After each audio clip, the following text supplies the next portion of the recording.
జై శ్రీరామ్. అందరికీ నమస్కారం. వెల్కమ్ టు న్యూస్ అఖండ. నేను మీ కస్తూరి శ్రీధర్.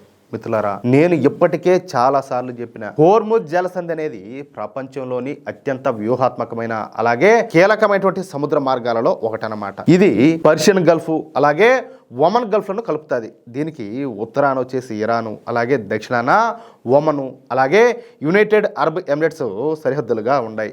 దీని వెడల్పు వచ్చేసి అత్యంత తక్కువగా అంటే కేవలం 33 కిలోమీటర్లుగా ఉండదన్నమాట. ప్రపంచంలో సముద్రం ద్వారా జరిగేటటువంటి మొత్తం చమురు రవాణాలో సుమారుగా 20% నుంచి 25% వరకు ఈ మార్గం గుండానే పోతుంది. ప్రతిరోజు కూడా దాదాపు 20 మిలియన్ బ్యారెళ్ల చమురు ఇక్కడి నుంచి రవాణా అవుతుంది అనమాట. Saudi Arabia, Iran, Iraq, Kuwait, ఖతారు, అలాగే యుఏఈ వంటి ప్రధాన చమురు ఉత్పత్తి దేశాలకు ఇది ఏకైక సముద్ర మార్గం. అందుకే దీనిని ప్రపంచ చమురు రవాణాకు జీవనాడి అని చెప్పి పిలుస్తూ ఉంటారు. ఇరాన్ పైన అమెరికా అలాగే ఇజ్రాయెల్ కలిసి చేసేటువంటి సైనిక దాడుల నేపథ్యంలో ఈ ప్రాంతం యుద్ధక్షేత్రంగా మారిపోయింది. ఇరాన్ ఎదురుదాడి చేస్తూ ఈ జలసంధిని దాదాపుగా మూసేసింది. ఇరాను తన శత్రు దేశాలైనటువంటి అమెరికా అలాగే ఇజ్రాయెల్ అలాగే వాటి మిత్ర దేశాలకు చెందినటువంటి నౌకలను ఈ మార్గం కూడా ఏ మాత్రం కూడా వెళ్ళనీయడం లేదు. సుమారుగా 150కి పైగా చమురు ట్యాంకర్లు సముద్రంలోనే నిలబడిపోయినాయి. ఈ సంక్షోభం కారణంగా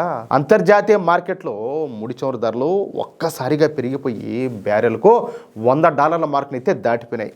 పరిస్థితి చూస్తూ ఉంటే ఒక్క బ్యారెల్ ధర $150 చేరుకునే పరిస్థితి కనపడుతుంది. ఇకపోతే మన భారతదేశం తన చమురు అవసరాల కోసం గల్ఫ్ దేశాలపైన ఎక్కువగా ఆధారపడుతుంది. ఈ జలసంధిలో ఏదైనా ఆటంకం కలిగితే భారత్లో చమురు ధరలు పెరగడమే కాకుండా ఆర్థిక వ్యవస్థ పైన తీవ్రమైనటువంటి ప్రభావం కూడా పడుతుంది. ఎందుకంటే మనం ముడి చమురును ఎలాగైనా మేనేజ్ చేయొచ్చు, కానీ గ్యాస్ను మేనేజ్ చేయడం చెప్పాలంటే చాలా కష్టం అనమాట. ఎందుకంటే మన గ్యాస్ అవసరాలలో 70% గ్యాస్ ఈ హోర్ముజ్ జలసంధి గుండానే రావాల్సి ఉంటుంది అనమాట. అదే మనకు ఇప్పుడు ఇబ్బందిగా ఉండదు. అయినప్పటికీ మన మోడీ ప్రభుత్వం ఏదో ఒక విధంగా మేనేజ్ చేస్తా దేశ ప్రజలకు గ్యాస్ కొరత గానీ లేదా పెట్రోలు డీజిల్ కొరత గానీ రాకుండా చూస్తున్నారు. పశ్చిమాసియాలో ఒకవైపు యుద్ధం జరుగుతా ఉన్నా కూడా ఆ భయానక పరిస్థితులను దాటుకొని మన భారతీయ నౌకలు సురక్షితంగా మన దేశానికి చేరుకోవడం పెద్ద ఓటనిచ్చే విషయం అన్నమాట. ఎంతమందికి సాధ్యం అవుతుంది ఈ విధంగా? ఎన్ని దేశాలు సాధ్యం అవుతుంది ఒకసారి ఆలోచించండి. ముఖ్యంగా నందాదేవి అనేటటువంటి నౌక హోర్ముజ్ జలసంధిలోని ఇబ్బందులన్నింటినీ కూడా అధిగమించి 47,000 మెట్రిక్ టన్నుల ఎల్పిజి గ్యాస్ తో గుజరాత్ లోని ఒడినార్ పోర్ట్ కి అయితే వచ్చిందనమాట. దీనివల్ల మన దేశంలో సుమారుగా 32.4 లక్షల గ్యాస్ సిలిండర్లు అయితే నింపొచ్చనమాట. అంటే 32.4 లక్షల కుటుంబాలకు ఇంకా డోకానే లేదు. మొన్ననే శివాలిక్ అనేటటువంటి మరో నౌక కూడా 46,000 మెట్రిక్ టన్నుల గ్యాస్ తో వస్తే ఇప్పుడు నందాదేవి కూడా తోడవడంతో సామాన్యులకు గ్యాస్ కొరత అయితే ఉండదని చెప్పి తెలుస్తుంది. కేవలం గ్యాస్ మాత్రమే కాకుండా మన దేశానికి అవసరమైనటువంటి ముడి చమురు అంటే క్రూడ్ ఆయిల్ సరఫరా కూడా నిరంతరాయంగా సాగుతుందన్నమాట. జగ్లాడ్కి అనేటటువంటి నౌక 80,000 మెట్రిక్ టన్నుల క్రూడ్ ఆయిల్ తో ఈ రోజు సాయంత్రానికి భారత్ అయితే చేరుకోనున్నది. యుద్ధం కారణంగా సముద్ర మార్గాల్లో దాడులు జరుగుతా ఉన్నా మన మోడీ ప్రభుత్వం చేసినటువంటి దౌత్య ప్రయత్నాల వల్ల మన నౌకలు అయితే క్షేమంగా వస్తున్నాయి. దీనివల్ల పెట్రోలు డీజిల్ అలాగే వంట గ్యాస్ సరఫరాలో ఎటువంటి అంతరాయం కలగకుండా ప్రభుత్వం అయితే జాగ్రత్తలు తీసుకుంటుంది. సరే, ఈ పరిస్థితి అంతా కూడా ఈ విధంగా ఉంటే ఇప్పుడు ఇరాన్ మరో జలసంధిని మూసేసేదానికి సిద్ధపడుతుందన్నమాట. అదే బాబ్ ఎల్ మండాబ్ జలసంధి. ఈ బాబ్ ఎల్ మండాబ్ జలసంధి కూడా ఈ హోర్ముజ్ జలసంధి లాగానే ప్రపంచ వాణిజ్యానికి అత్యంత కీలకమైనటువంటి మార్గం. ఇది ఆఫ్రికా ఖండంలోని జిబౌటి, ఎరిట్రియా అలాగే అరేబియా ద్వీపకల్పంలోని యమన్ దేశాల మధ్య ఉండదన్నమాట. ఇది ఎర్ర సముద్రాన్ని అలాగే గల్ఫ్ ఆఫ్ ఏడెన్ ను కలుపుతుంది. అంటే మీకు అర్థమయ్యే విధంగా చెప్పాలంటే ఎర్ర సముద్రాన్ని అరేబియా సముద్రంతో ఈ బాబ్ ఎల్ మాండెబ్ జలసంధి కలుపుతాదన్నమాట.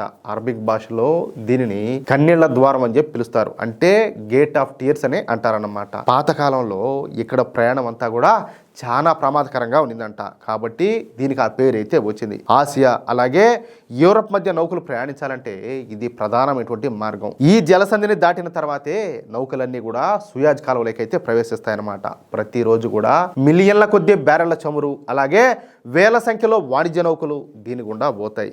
యూరప్కు వెళ్ళేటటువంటి పెట్రోలియం ఉత్పత్తులకు ఇది చాలా అంటే చాలా కీలకం. సరిగ్గా ఈ ప్రాంతంలోనే యెమెన్లోని హైతీ రెబల్స్ ఉన్నారు. ఈ హైతీ రెబల్స్ అనేవాళ్ళు ఇరాన్ పెంచి పోషించినటువంటి తీవ్రవాదులు అన్నమాట. హెజ్బుల్లా అలాగే హమాస్ లాగానే ఈ హైతీలను కూడా ఇరానే సృష్టించింది. ప్రస్తుత అంతర్జాతీయ రాజకీయాల్లో ఈ బాబ్ ఎల్ మాండెబ్ జలసంధి ఒక సెంటర్ పాయింట్ గా మారిందనమాట. ఇరాన్ మద్దతు ఉన్నటువంటి యెమెన్లోని హైతీ రెబల్స్ ఈ మార్గంలో వాణిజ్య నౌకలపైన దాడులు పెంచడం, మరోవైపు ఇరాన్ తన సైనిక పట్టును ప్రదర్శిస్తా ఉండడంతో ప్రపంచ దేశాల్లో ఆందోళన అయితే మొదలైంది. నేరుగా ఈ బాబ్ ఎల్ మాండెబ్ జలసంధి ఇరాన్ సరిహద్దుల్లో లేకపోయినప్పటికీ అక్కడ ఉన్నటువంటి హైతీ రెబల్స్ ద్వారా ఇరాన్ తన ప్రభావాన్ని అయితే చూపిస్తుంది. అమెరికా అలాగే ఇజ్రాయెల్ వంటి దేశాలపైన ఒత్తిడి తీసుకురావడానికి ఇరాను ఈ చోక్ పాయింట్ ను ఒక ఆయుధంగా వాడుకుంటుంది. ఒకవేళ ఈ మార్గాన్ని గనక పూర్తిగా మూసేస్తే ఎర్ర సముద్రం ద్వారా జరిగేటటువంటి ప్రపంచ వాణిజ్యం పూర్తిగా స్తంభించిపోతుంది. బాబ్ ఎల్ మాండెబ్ ముసుకుపోతే నౌకలన్నీ కూడా సూయిజ్ కాలువలోకి ప్రవేశించలేవు. దీనివల్ల ఆసియా నుంచి యూరోప్కు వెళ్ళేటటువంటి సరుకు రవాణా పూర్తిగా ఆగిపోతుంది. ఈ మార్గం గనక మూతబడితే నౌకలన్నీ కూడా ఆఫ్రికా ఖండాన్ని చుట్టుముట్టి వెళ్లాలన్నమాట. అంటే కేప్ ఆఫ్ గ్రౌండ్ హోప్ ను చుట్టుముట్టి వెళ్లాల్సి ఉంటుంది. దీనివల్ల ప్రయాణ సమయం 15 రోజులు పెరుగుతుంది. అలాగే ఇంధన ఖర్చులు కూడా భారీగా పెరిగిపోతాయి. ఇకపోతే సౌదీ అరేబియా అలాగే ఇరాక్ నుంచి యూరోప్ కు వెళ్ళేటటువంటి చమురు కూడా నిలిచిపోతుంది అన్నమాట. దీనివల్ల అంతర్జాతీయంగా పెట్రోలు అలాగే డీజిల్ ధరలు ఆకాశాన్ని తాకుతాయి. ఎలక్ట్రానిక్స్, ఆహార పదార్థాలు అలాగే ఇతర వాణిజ్య వస్తువుల సరఫరా అంతా కూడా దెబ్బతింటుంది. ఇది ప్రపంచవ్యాప్తంగా ద్రవ్యోల్బణానికి దారితీస్తుంది అనమాట. బాబ్ ఎల్ మాండెబ్ జలసంధిని మూసివేయడం అనేది కేవలం ఒక ప్రాంతీయ సమస్య మాత్రమే కాదు, ఇది ఒక అంతర్జాతీయ విపత్తుగా మారొచ్చు అనమాట. ఇరాన్ ఈ మార్గాన్ని నియంత్రించాలని చెప్పి చూడడం వల్ల ప్రపంచ దేశాల మధ్యన యుద్ధ మేఘాలన్నీ కూడా కమ్ముకుంటున్నాయి. శాంతియుత చర్చల ద్వారా ఈ సమస్య పరిష్కారం కాకపోతే ప్రపంచ ఆర్థిక వ్యవస్థ తీవ్ర సంక్షోభంలో పడే ప్రమాదం అయితే ఉండాలి. ముఖ్యంగా ఈ యుద్ధాన్ని లీడ్ చేస్తున్నటువంటి అమెరికాకు అలాగే అమెరికా అధ్యక్షుడు డొనాల్డ్ ట్రంప్ కు ఇదొక గట్టి ఎదురు దెబ్బ అని చెప్పి చెప్పుకోవచ్చు అనమాట. ఒకవేళ ఈ జలసంధి గనక పూర్తిగా మూతబడితే ఇక ప్రపంచమే తలకిందులు కావడం ఖాయం. అది విషయం. మిత్రులారా, చూశారు కదా, ఇరాన్ వేస్తున్నటువంటి ఈ ఎత్తుగడలన్నీ కూడా చూస్తా ఉంటే ప్రపంచం మరో పెను సంక్షోభం దిశగా వెళ్తా ఉన్నట్టు కనపడుతుంది. ఒకవేళ బాబ్ ఎల్ మాండెబ్ జలసంధి గనక మూతబడితే ఆ ప్రభావం కేవలం అమెరికా మీద మాత్రమే కాదు, ప్రపంచ దేశాలన్నింటి మీద పడుతుంది. మరి ఈ క్లిష్ట పరిస్థితుల్లో డొనాల్డ్ ట్రంప్ ఎలాంటి నిర్ణయం తీసుకోబోతున్నారు? ఇరాన్ దూకుడుకు అగ్రరాజ్యం చెక్ పెట్టగలదా? మీ అభిప్రాయాన్ని కింద కామెంట్ రూపంలో తప్పకుండా తెలియజేయండి. ఈ సమాచారం ప్రతి ఒక్కరికి చేరాలా కాబట్టి ఇప్పుడే ఈ వీడియోని లైక్ చేసి మీ మిత్రులకి అందరు కూడా షేర్ చేయండి. ఇలాంటి మరెన్నో అంతర్జాతీయ విశ్లేషణలు అలాగే సంచలన నిజాలను ఏ మాత్రం మిస్ అవ్వకుండా చూడడానికి మన న్యూస్ అఖండ ఛానల్ని ఇప్పుడే సబ్స్క్రైబ్ చేసుకోండి. ఆ గంట గుర్తు నొక్కి యాక్టివేట్ చేసుకోవడం ఏ మాత్రం కూడా మర్చిపోకండి. జై శ్రీరామ్, జై హింద్, భారత్ మాతాకి జై.